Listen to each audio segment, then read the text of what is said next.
함께 오늘 말씀 야고보서 2장 1절 말씀입니다. 한 절만 보겠는데요. 야고보서 2장 1절. 자, 이거 마이크 괜찮죠? 이거 쓰는 거 맞죠? 들렸던 예, 오케이. 예, 마이크가 여러 가지 있는데, 자, 야고보서 2장 1절. 예, 사실은 13절까지인데 너무 길어서 핵심 구절 1절만 한 두 번 같이 읽도록 그렇게 하겠습니다. 야고보서 2장 1절입니다. 함께 읽습니다. 시작. 내 형제들아, 영광의 주 곧 우리 주 예수 그리스도에 대한 믿음을 너희가 가졌으니 사람을 차별하여 대하지 말라. 다시 한번 읽습니다. 시작. 내 형제들아, 영광의 주 곧 우리 주 예수 그리스도에 대한 믿음을 너희가 가졌으니 사람을 차별하여 대하지 말라. Do not show your favoritism. 오늘 함께 상고하게 될 그 말씀은 교회에서 차별 대우를 하지 말자.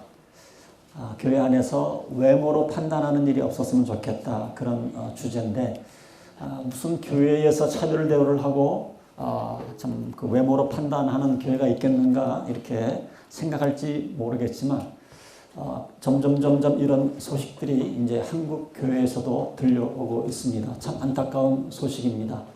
서울의 강남의 어느 교회를 가보면 특별한 위치에 있거나 특별한 어떤 부를 축적하지 못하면 그 교회 안에서 신앙생활 하기가 왠지 모르게, 나가란 소리는 하진 않지만 왠지 모르게 찝찝한 그런 분위기를 연출하는 교회가 이제 여러 교회가 나타난다. 그래서 참 한국의 기독교회가 참 근신해야 되지 않겠는가 그런 얘기를 우리가 듣고 있습니다. 우리가 살고 있는 이 워싱턴 DC는 어떤가? 워싱턴 DC에서도 어떤 교회들은 특별한 그 부류의 사람들만 그런 모이는 교회가 있습니다. 참으로 안타까운 소식일 수밖에 없습니다.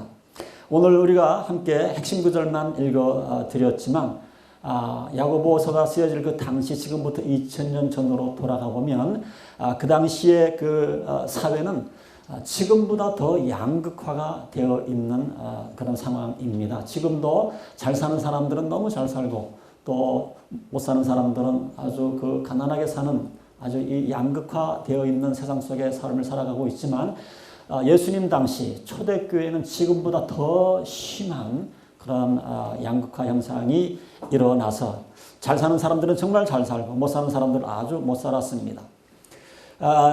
성경학자들이 얘기하기를 거의 80% 이상이 하루 벌어서 하루 먹는 그런 뜨내기 생활을 하는 사람들이었을 거라고 상상을 합니다. 높은 세율 때문에 그리고 빚 때문에 많은 사람들이 집을 잃고 땅을 잃고 그렇게 삶을 살아가고 있었습니다. 자, 그러다가 이제 복음이 전해지고 교회가 생기면서 교회에 사람들이 몰려오기 시작을 했는데 다양한 사람들이 몰려오기를 시작을 했습니다. 특별히 헬라파 사람들이 많이 모이는 교회에는 그 남의 밑에 노예로 있던 사람들 또는 종들이 많은 교인으로 이렇게 들어와서 신앙생활을 하고 있었습니다. 자, 그런데 어느 날 이 교회에 부자가 예배드리러 온 겁니다. 성경에 보니까 우리 이제 본문을 다 읽지는 않았지만 보니까 어떤 부자가 금가락지를 끼고 그다음에 아름다운 옷을 입은 부자가 교회를 방문했습니다.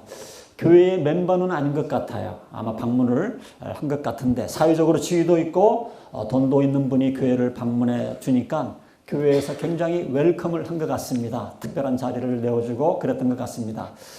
그리고 그 사람이 앉고 난 다음 그 다음에 뒤에 바로 이제 그 뒤를 쫓아서 옷을 좀 그 허름하게 입은 아마 좀 그런 사람이 들어왔는데 당신은 그냥 거기 그냥 옆에 복도에 그냥 그 앉으라고 이렇게 얘기를 이렇게 하면서 성경에 이제 야고보서 2장에 쭉 이렇게 기록을 해주고 있습니다.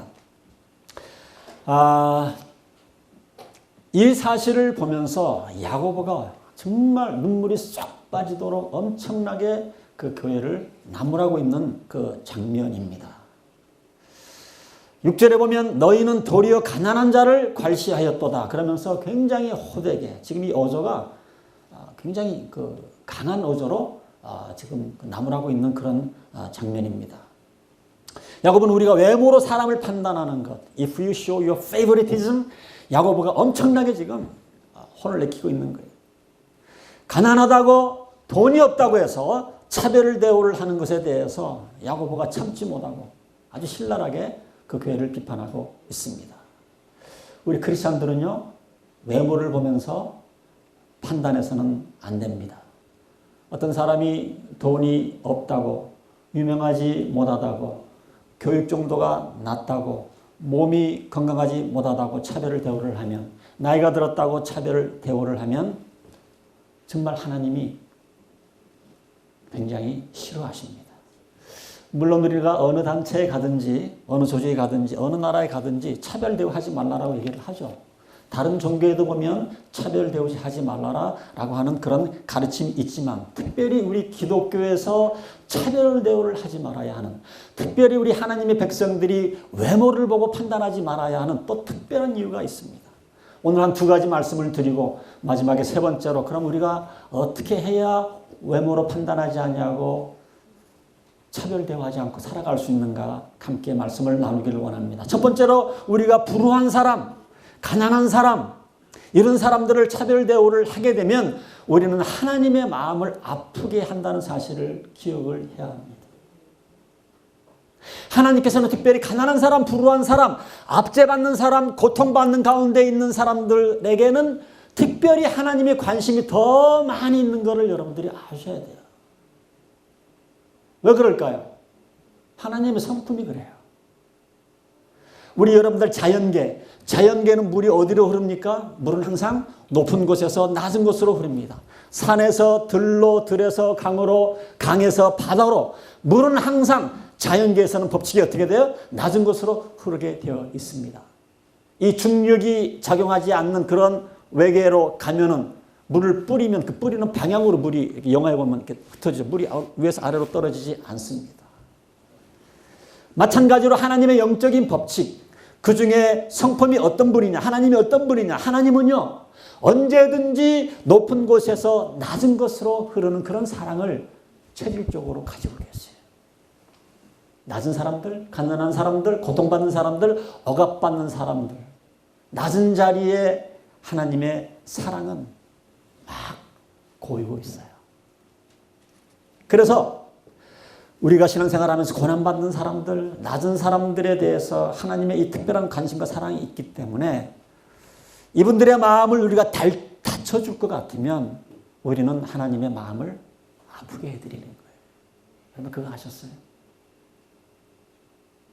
낮은 자를 향하신 이 하나님의 사랑, 성경 구약 어디를 들춰보든지 신약 성경 어디를 들춰보든지 그런 마음은 우리가 어느 곳에든지 찾아볼 수가 있습니다. 시간이 없어서 많이 소개는 못 해드리지만 몇 군데 소개를 해드리면 신명기 24장 17절 말씀 같은 데 보면 너희는 객이나 고아의 송사를 억울하게 하지 말며 과부의 옷을 전당 잡지 말라. 여기 보면 세 그룹이 나옵니다.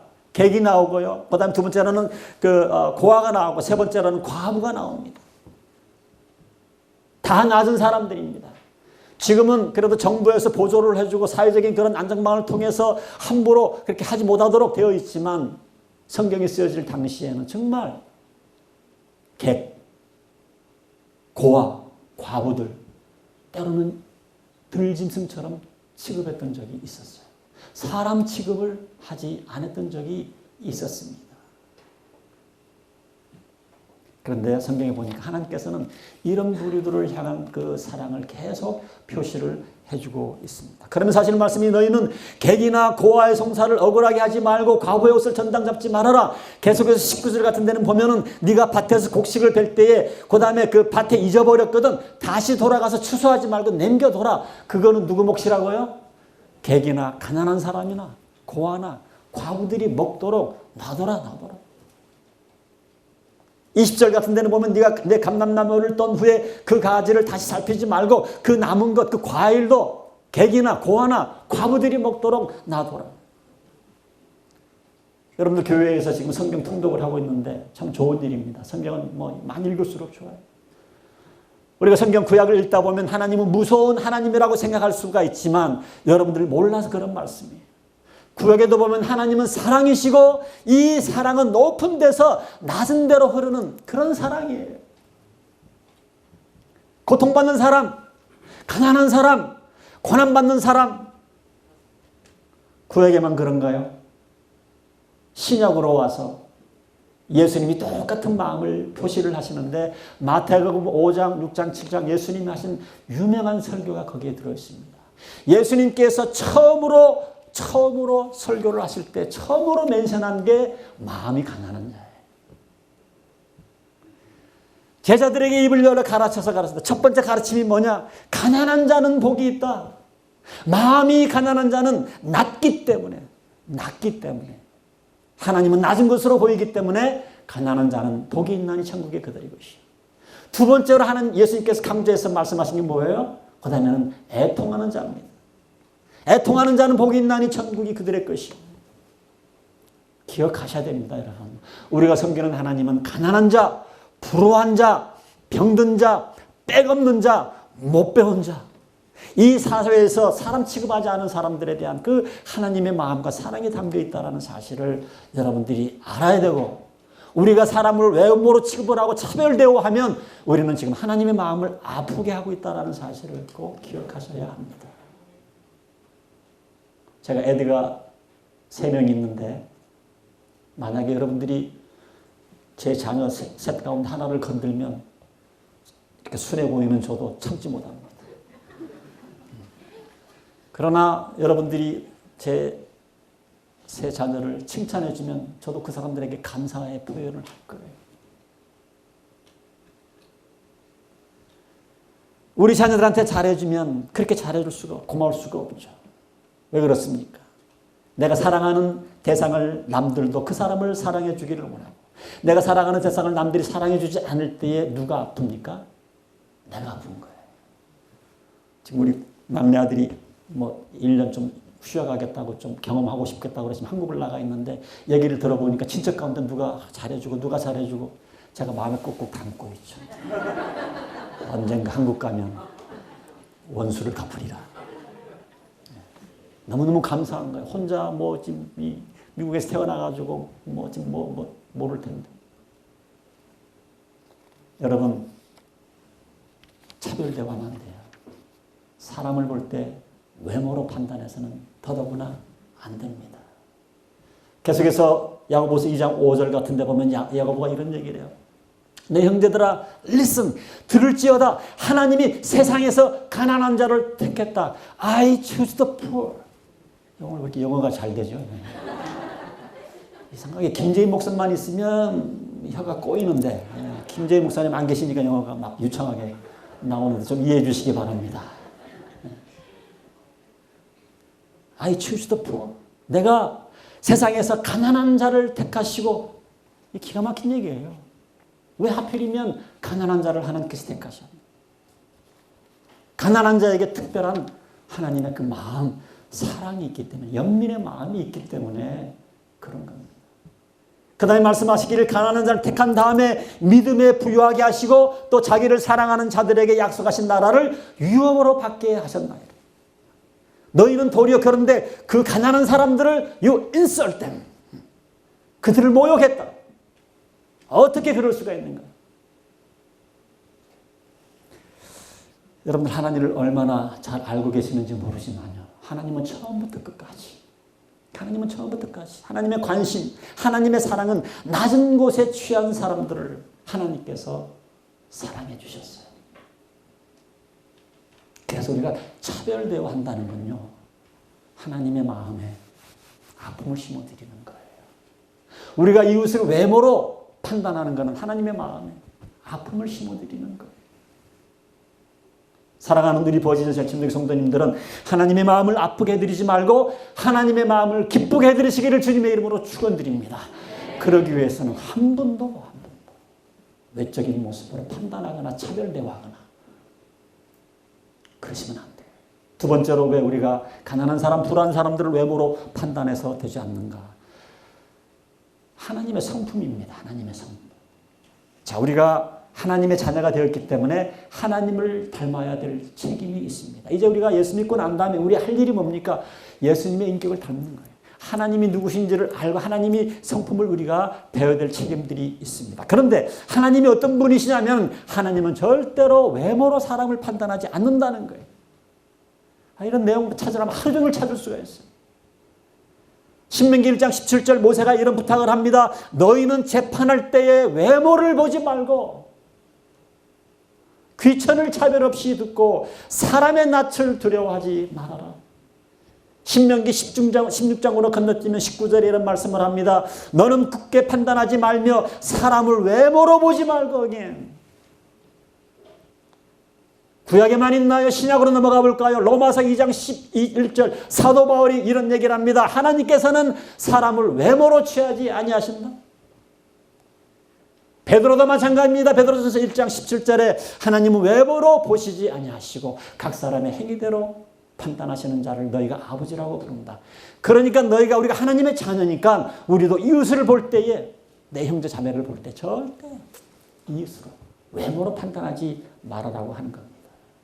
하나님의 성품은요, 외모로 절대 사람을 판단하지 않아요. 여러분들이 하나님을 잘 닮아가는 하나님의 자녀라고 그런다면 그런 습성이나 어떤 그런 것까지 있다면 빨리 제거해 버리셔야 합니다. 야고보서 2장 1절에 야고보가 그런 얘기를 합니다. 내 형제들아 영광의 주 곧 우리 주 예수 그리스도를 믿는 믿음을 너희가 받았으니.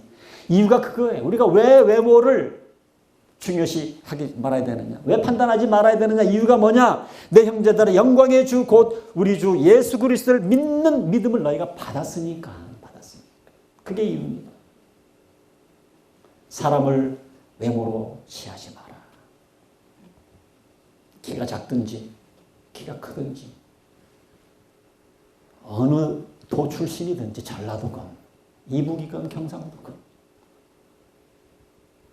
교육을 많이 받았든 못 받았든 무슨 직업을 가지고 있든 나이가 몇 살을 먹었건 이런 것을 판단해서는 안 된다는 거예요. 자, 그러면 하나님은 뭘 보시는가? 하나님은 외모를 보지 않냐면 뭘 보시는가? 하나님은 내면을 보시는 하나님인 줄로 믿으시기를 주님의 이름으로 축원드립니다. 하나님은 He doesn't care. 저기 뭐야? 이 영어가 또 막히네. 네. 외모 관심 없어요. 하나님 보시는 건 내면이에요, 내면. 그래서 갈라디아서 5장 22절 23절 사랑과 희락과 화평과 오래 참음과 자비와 양성과 충성과 온유와 절제니 이런 열매를 하나님이 보세요. 하나님 보시는 건 이런 거예요. 세상은 외모를 보지만 하나님은 우리의 내면의 사계를 들여다보십니다. 이게 얼마나 우리에게 위로가 됩니까? 얼마나 우리가 되는지 몰라요. 저는 정말 이런 하나님을 묵상을 하면서 굉장히 위로를 받습니다. 제가 외적으로 너무 빈약해 게 많아서 하나님은 외모를 보지 아니하고 내면을 본다는 게 얼마나 저에게는 위로가 되는지. 너무 웃으시면 제가 진실로 또 생각이 되니까 눈치껏 웃으셔야지. 우리 남자들 어때요? 한국 사회에서는 남자들 돈만 있으면 모든 게 정당화가 됩니다. 돈이 많아가지고 회장이 되고 사장이 되고 돈을 많이 벌어서 세상 눈으로 성공했다 그럴 것 같으면 아무리 그 사람이 똥꼬집을 부려도 그건 똥꼬집이 아니야. 그건 신념이야. 맞죠? 문인들 한 2, 3년 전에 미투 때문에 그냥 한국이 벌컥 뒤집어졌죠. 글 좀 쓴다는 사람들이, 시를 사는 사람들이, 유명해진 사람들이, 이런 사람들이 아무리 간음을 해도 이건 간음으로 안 보여. 아주 멋있는 삶으로 보여. 정치도 마찬가지입니다. 어떻게 해서든 높은 자리에 딱 앉게 되면 그 과정이 어떻게 됐든지 그 사람은 정치 감각이 아주 뛰어난 사람으로 우리가 결론을 짓습니다. 처음부터 끝까지 세상은 외모로 판단을 합니다. 그래서 정말 있어야 될 열매가 없어도 그것이 눈에 띄지 아니하고 정말 하나님이 원하시는 열매가 있어도 보지 못하는 이유가 바로 거기에 있는 거예요. 남자들만 그래요? 여자들도 마찬가지. 여자들도 가만히 보니까요. 인생을 좀 살아보니까 아주 예쁘고 잘생기면 좀 덕을 좀 보는 것 같아 내가 보니까. 얼굴이 이쁘고 늘씬하고 생겼으면 그 사람들이 사치를 하면요. 다 멋으로 보여요. 그런데 변덕을 부려도 뭐가 당당해 보이고. 그런데 못생긴 사람이 변덕 부리면 꼴값 한다 그러잖아요. 예쁘고 우아하고 가만 애가 보여도 우아해 보이고 얼마만큼 세상이 사람을 외모로 판단한다는 그 증거 아닙니까? 한국은 지금 성형 천국입니다. 천국. 애에서부터 할머니에 이르기까지 무슨 요즘 졸업 선물로 또 뭘 성형을 시켜주는데 이게 뭔 일입니까? 그런데 하나님은 외모로 사람을 판단하지 아니하시고 우리의 내면을 보시는 하나님이에요. 그래서 여러분들 오늘 이 아침에 좀 결정하셔야 돼요. 내가 사람들 눈에 성공한 사람이 되기를 원하느냐 아니면 하나님 눈에 성공한 사람이 되기를 원하느냐 결정하셔야 돼요. 내가 하나님 눈에 똑똑한 사람이 되기를 원하세요? 아니면 세상 사람들 눈에 똑똑한 사람이 되기를 원하십니까? 내가 하나님 눈에 아름다운 사람으로 보기를 원하세요? 아니면 세상 사람들 눈에 아름다운 사람으로 보기를 원합니까? 우리 성도님들 다 하나님의 성품을 닮았으니까 하나님은 외모 안 보세요. 오늘 제가 이 설교를 하는 거를 우리 집사람이 알아들었는지 오늘따라 왜 이렇게 거울 앞에서 그냥 찍고 바르고 그냥 한마디 해줬는데 하나님은 외모로 판단하지 않으세요.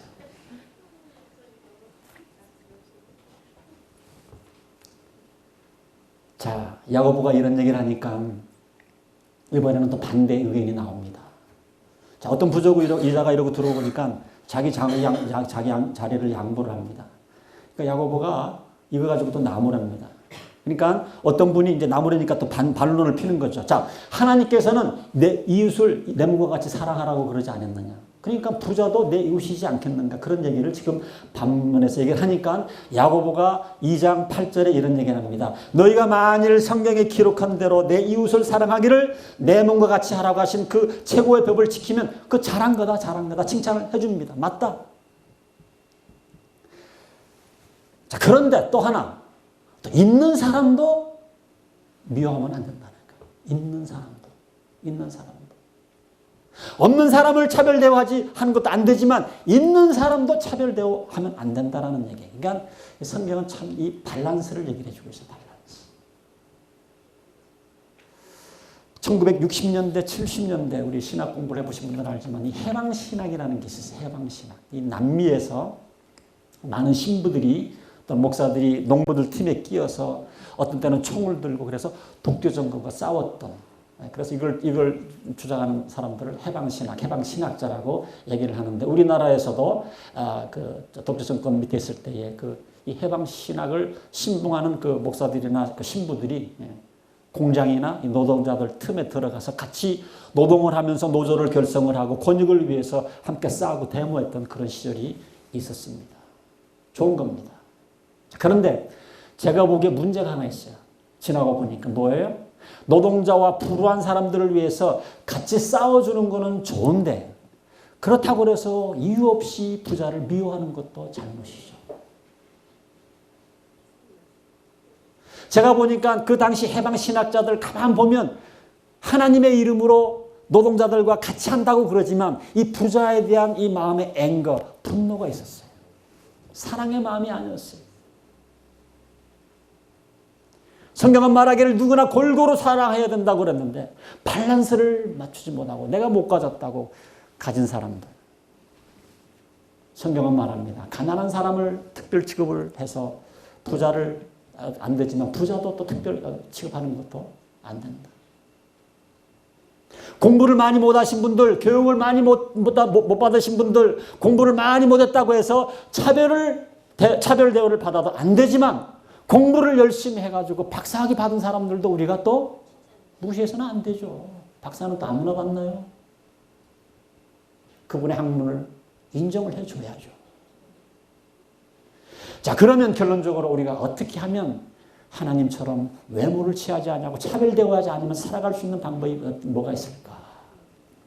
야고보가 여기에 대한 해답도 결론적으로 해주고 있는데 그 해답은 13절에 나와 있습니다. 13절 제가 읽어드리면 긍휼을 행하지 아니하는 자에게는 긍휼 없는 심판이 있으리라. 긍휼은 심판을 이기고 자랑하느니라.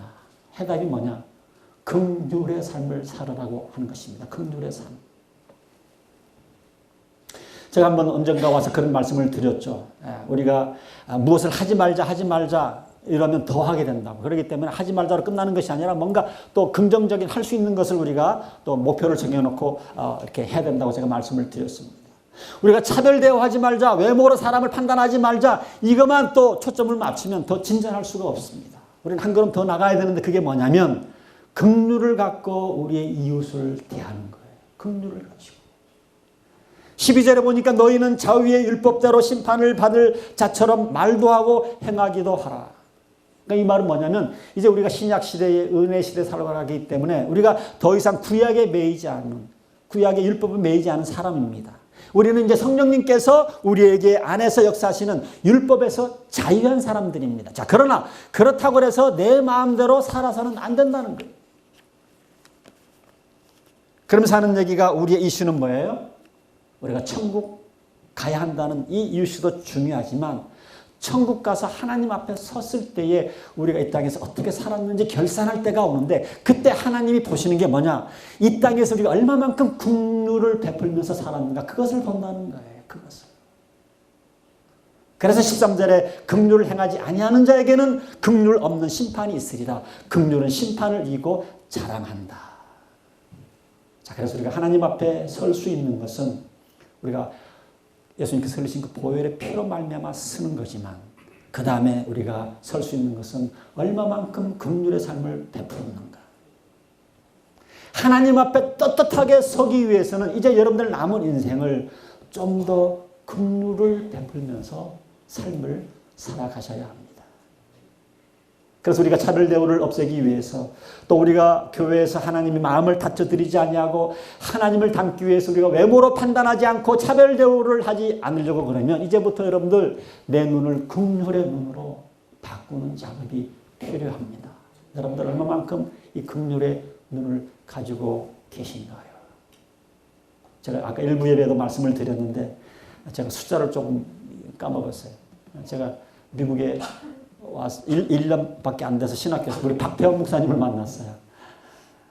같이 이제 공부를 하게 됐는데 박태원 목사님 아마 기억 안 날 텐데 제가 지금도 기억을 해요. 목사님 미국에 온 지 얼마 되셨어요? 그러니까 그때 한 10년 됐다고 그러시는 것 같아요. 내가 일부에 20년이라고 그랬는데 10년. 그게 그렇게 부럽더라고요. 저는 미국에 와가지고 이게 막 미국에 이제 배우느라고 막 이렇게 하는데 10년쯤 되니까 이게 이제 모든 게 안정이 되셔가지고 미국 생활을 인조이 하면서 공부하시는 그 신학 공부하시는 모습이 지금도 귀에 이렇게 눈에 선한데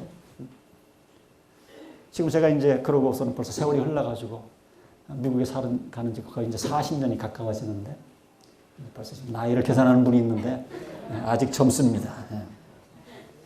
자, 그런데 말씀드리고 싶은 것은 뭐냐면 제가 그동안 거의 40년이 있더라 미국에 살면서 인종차별 얘기를 많이 하지만 제가 보니까 세계에서 제일 인종차별이 없는 곳이 미국이에요. 그리고 이 세상에서 가장 인종차별이 심한 곳이 한국이에요. 중국 사람들을 우리가 그동안 뭐라고 불렀습니까? 짱깨놈? 뗀놈? 일본 사람을 뭐라고 불렀어요? 외놈? 미국 사람들은 뭐라고 불렀어요? 양놈. 뭐 별로 가진 것도 없으면서 우리 한국 사람들하고 피부 색깔이 조금만 다를 것 같으면 무조건 경멸하는 그런 뿌리 속에 박혀 있습니다. 특별히 미국에 와서 우리는 흑인들에 대한 경멸감을 많이 봅니다. 제가 한 번은 좀 이 미국 역사를 공부할 기회가 있으면서 미국 역사를 공부하면서 제 생각이 많이 바뀌었습니다. 흑인에 대한 제 생각을 많이 바꿨어요. 그리고 제가 여러분들한테 좀 부탁드리고 싶은 것은 워싱턴 DC에 우리 이 흑인, 아프리칸 아메리칸 이 뮤지엄이 있습니다. 거기를 책을 안 읽어도 좋아요. 거기를 한 바퀴만 휙 돌아도 우리가 흑인의 역사를 한눈에 바라보면서 내가 흑인에 대한 이 잘못된 편견을 고칠 수가 있습니다. 여러분, 흑인의 역사를 얼마나 알고 계십니까?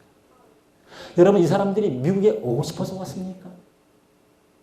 노예로 잡혀와서 오랜 노예 생활을 하다가 교육도 받지 못하고 너무나도 백인들과는 피부 색깔이 극과 극으로 틀리기 때문에 인간 대접 받지 못하고 살았어요. 우리 한국 사람이 인종차별을 받는다고 하지만 그래도 우리는 돌아갈 우리 나라가 있잖아. 흑인들은 돌아갈 나라가 없습니다. 어디 가서 왔는지도 모릅니다. 우리들은 이미 와서 힘든 생활을 할지 모르지만 그래도 우리는 그래도 초등교육, 그래도 중학교, 고등학교 교육을 받았지만 흑인들은 교육을 제대로 받지 못했어요. 요즘에 와서는 좀 받죠. 이 흑인들의 아픈 역사를 우리가 조금만 이해를 하면 우리 흑인들요 함부로 경멸할 수가 없어요. 우리가 그래서 흑인들을 긍휼의 눈으로 보기 시작할 때 비로소 인종차별이 없어지는 겁니다. 유대인들은 어떤가요? 우리가 살고 있는 이 워싱턴 DC의 포토맥, 맥클린 그 지역에서 비즈니스 하는 우리 한인들이 많이 있는데 그분들을 만나면 그런 얘기를 해요. 이 부자 동네인데요. 이 유대인들을 만나면 이 센트 가지고 따져요. 아주 진절머리 납니다. 유대인들이 왜 그렇게 사람들이 그렇게 변했을까요? 왜 그렇게 됐을까요? 그들의 아픔을 얼마만큼, 유대인들의 아픔을 여러분들 얼마만큼 이해하고 계십니까? 지금으로부터 약 2000년 전 예수님을 십자가에 못 박고 그 다음에 나라가 천지사방으로 흩어져 가지고 민족이 흔적이 없어져 버렸어요. 예수님께서 예언한 대로 2000년 동안 거의 디아스포라 얘기 많이 들어보셨죠? 다 흩어져서 여기저기 흩어져서 물론 그것도 우리가 이제 신학적으로 보면 하나님의 섭리라고 볼 수 있지만 그 흩어진 가운데 자기 민족의 특복성을 지켜나가고 참 애를 썼습니다. 그러나 정권이 바뀔 때마다 무슨 일이 있을 때마다 그저 유대인들을 손가락질하고 그냥 몰살시켰어요. 6만, 60만, 600만. 유대인들에게는 지난 2000년 동안 이 피해망상증에 걸려서 2000년을 살아왔던 게 유대인인데 거기서 살아남을 수 있는 유일한 길은 돈밖에 없었던 거예요. 그래서 지금도 부자건 가난한 사람이건 페니 하나 가지고 따지는 사람들이 유대인들입니다.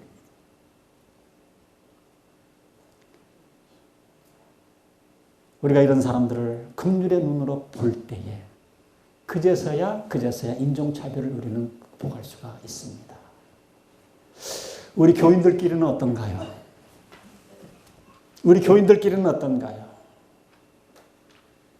어떻게 하면 이런 차별 없는 삶을 살아갈 수가 있을까요?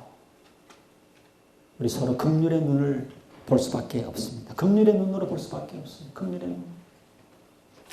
우리는 죄된 세상에 살기 때문에 부자건 가난한 사람이건 교육을 많이 받았건 못 받았건 미국에 오래 살았건 짧게 살았건 연세가 많건 적건 상관없이 다 이 죄된 세상에 살고 있기 때문에 우리 마음속에는 다 아픔과 고통을 안고 살아가요. 우리가 주일날 좋은 옷 입고 화장하고 웃는 얼굴로 교회에 들어오지만 예배를 드리지만 지난 일주일 동안 무시당하고 힘들고 어렵게 살아온 성도님들이 많이 있습니다. 여러분들 남들 너무 부러워할 거 없습니다. 여러분들이 가진 문제를 저 사람은 안 가지고 있을 거라고 생각할지 모르지만 여러분들이 몰라서 그래요. 여러분들이 문제가 이만큼이라고 하면요 다른 상대방이 가지고 있는 문제는 그보다 더 큰 문제를 안고 살아가는 우리 성도님들이 있습니다. 우리는 때때로 외로움을 느낍니다. 때로는 나의 꿈이 이루어지지 않은 안타까움을 느끼고 어디 가도 세상 일이 내 뜻대로 되지 아니하는 이런 욕구 불만 속에서 또 하나님을 알고 난 다음에 뭐예요? 하나님의 뜻대로 살고 싶은데 또 이게 또 안 되는 거야. 그런데 교회에 와서 그냥 좀 먼저 믿었다는 사람들이 너 그 모양 그 꼴이냐고 맨날 손가락질 하면 어떻게 돼요? 우리는 이것을 봐야 돼요. 우리 성도님들 마음속에 우리 각자가 다 가지고 있는 그런 아픔을 여러분들 얼마나 보시고 계세요? 그래서 교회가 중요한 거예요. 아픔을 나누고 고통을 나누고 슬픔을 나누고 실패를 나누고 우리 성도님들 서로를 긍휼의 눈으로 바라볼 수 있기를 주님의 이름으로 축원드립니다. 무엇보다도 내가 보기에 못마땅한 사람 있죠. 내가 볼 때에 형편없는 사람 있죠. 내가 볼 때에 모자라는 사람 있지만 그래도 그 사람들도 자기 나름대로 좀 열심히 해보려고 노력하려는 그 왜 노력을 못 봐주시냐 말이에요. 나도 변하고 싶은데, 나도 헌신하고 싶은데 안 되는데 왜 그걸 못 봐주냐 말이에요. 좀 더 왜 인내해주지 못하세요. 주님을 좀 섬겨보려고 그러는데 시간도 안 되고 건강도 안 되고 능력도 안 되고 돈도 없고 이러면서 안타까워하는 그 마음을 우리 서로 좀 봐줘야 되지 않겠어요? 우리가 서로를 보기 위해서는요, 눈을 보면 알 수 있어요. 우리가 그런 얘기 많이 듣죠. 눈은 마음의 창이다. 눈은 마음의 창이다. 여러분, 제가 20초 시간을 드릴 테니까 왼쪽에 있는 사람하고 눈을 마주 보면서 한 10초간, 또 10초 지나면 오른쪽에 있는 사람과 한 10초간 한번 눈을 좀 바라보시기 바랍니다. 부부도 괜찮아요. 한번 눈을 딴 데 보지 말고 눈. 피하시는 분들이 있죠. 저는 이유가 있다고 생각을 합니다. 여러분, 화가 나거나 싸움할 때 눈을 피합니다. 왜 그런지 아세요? 싸울 때, 화가 날 때 눈을 피해요. 왜냐하면 눈을 보면 더 이상 공격을 못 하거든요. 눈을 5초, 10초 이상 바라보고 있으면 불쌍한 생각이 들어요. 그래서 남의 눈을 오래 쳐다보고 있으면서 심한 소리 못 합니다. 왜 그런가요? 우리 마음속에 다 깊은 상처가 있기 때문에. 눈을 향해서 가만히 여러분들 눈 들여다보면 거기에는 기쁨이나 즐거움보다도 아련하게 그 피어오르는 그런 아픔과 고통이 있습니다. 우리가 죄된 세상에 살아가기 때문에 그래요. 우리가 죄악된 세상에 살아가기 때문에 그렇습니다. 이게 안 믿어지시는 분들은 오늘 집에 가서 부부끼리 꼭 좀 실습해 보시길 바랍니다. 부부끼리 한 1분씩만 서로 눈을 보고 그대로 가만히 계셔 보세요. 1분이 지났는데도 눈물을 서로 흘리지 않는다. 헤어져. 사람이 아니야, 사람.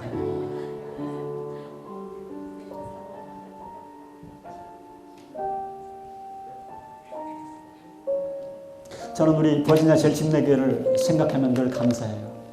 제가 김재희 목사님 보고, 여러분 목사님도 격려가 필요한 거 아시죠? 그래서 옆에서 참 많이 격려합니다. 당신 목회 정말 잘한다. 내가 볼 때 정말 목회 잘한다. 신학교를 같이 졸업을 했는데 저는 그냥 이리 갔다 여기 갔다 저기 갔다 목회를 그냥 그렇게 했어. 떠돌이처럼 목회를 했어. 그런데 우리 김재희 목사님은 그냥 한 곳에서 개척을 하더니 30년 동안 짱을 박네. 지겨울 텐데 지겹다는 소리도 안 하고. 근데 한 가지 제가 김재희 목사님한테 발견한 게 있어요. 처음부터 지금까지 변함없이 이분은 늘 이 약자 편에 서 있어요. 그거 아세요? 잘난 척하는 사람들은 막 어김없이 그냥 혼내키고 머리털 뽑아 제끼지만 약한 사람들, 힘없는 사람들, 아픈 사람들 지금껏 변함없이 그들을 위해서 기도해주고 격려해주고 사랑해주는 이런 모습, 제가 친구 목사지만 너무 감동이 됩니다. 근데 우리 버지니아 제일 침례교회 교인들도 담임 목사를 닮아가는 것 같아요. 여러분들도 가만 보니까 나보다 힘들고 어려운 사람, 소외된 사람, 이런 사람들을 더욱 위하고 격려하고 이런 모습, 참 여러분들 내가 너무 감사드려요. 요즘 이런 교회가 많지 않아요. 요즘 이런 게 많지 않아요, 여러분. 그래서 하나님께서 우리 버지니아 제일 침례교회를 축복하시고 사용하시지 않나 생각을 합니다. 박수!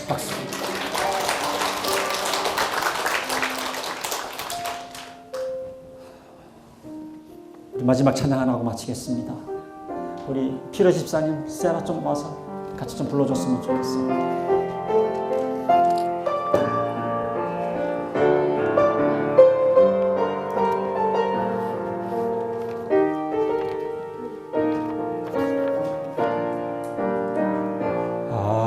아버지 당신의 마음이 있는 곳에 나의 마음이 있기를 원해요. 아버지 당신의 눈물이 고인 곳에 나의 눈물이 고이길 원해요. 아버지 당신이 바라보는 영혼에게 나의 두 눈이 향하길 원해요. 아버지 당신이 울고 있는 어두운 땅에 나의 두 발이 향하길 원해요. 나의 마음이 아버지의 마음이라 내 모든 것 아버지의 뜻이 될 수 있고 나는 평범히 아버지의 마음이라 내 모든 삶 시사의 삶. 다시 한번 찬양합니다. 아버지 당신의 마음이 있는 곳에 우리들의 마음이 거기에 있기를 원합니다. 하나님 당신의 눈물이 고인 곳에 우리들의 눈물도 함께 고이기를 원합니다. 아버지 당신이 바라보는 그 영혼에게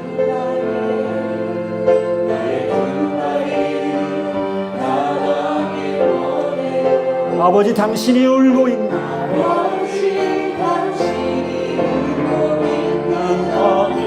나의 두 발이 향하기를 원합니다. 이제 나의 마음이 아버지의 마음을 알겠습니다. 내 모든 뜻 아버지의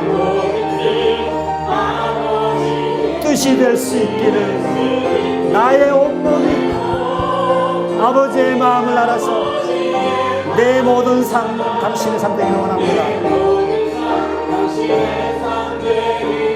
나의 마음이 아버지의 마음이라 내 모든 뜻 아버지의 뜻이 될 수 있기를 나의 온몸이 아버지의 마음 알아 내 모든 삶 당신의 삶 되기를. 기도하겠습니다. 하나님 감사합니다.